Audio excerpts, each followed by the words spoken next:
and I thought, because this is given as agenda to CREAT, CREAT will address, but I will tell you what we are contemplating.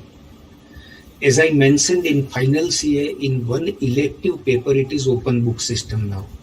All questions are case studies, no memory based question. So the CREAT will examine whether we can have all subjects on open book system, so that students don't have to memorize and go appear for the exam. Apart from this, you asked another question, can we have all objective questions? So we had given it to some of the teachers that suppose from a particular topic, at present we are giving a full-fledged question.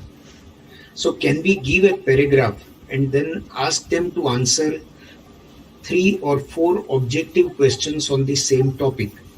So they are developing material for that. At present, many parents were requesting that why you are not taking online exam.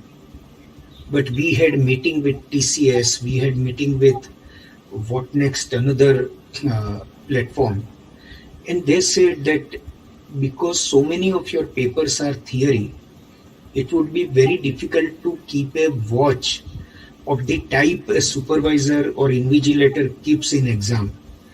And student has avenue to have somebody in the room who would give feedback, and it would be riskier proposition.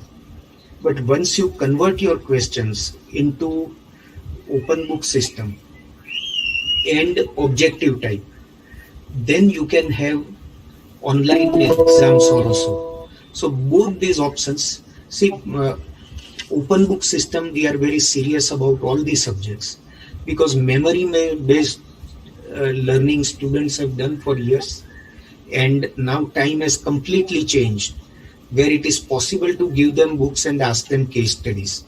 So that we are doing. Apart from that, very seriously we are examining the possibility of converting these exams into online as early as possible. See, today this pandemic, we do not know for how many months or years it will last, how many waves will come, and therefore we can't keep on depending on offline exams.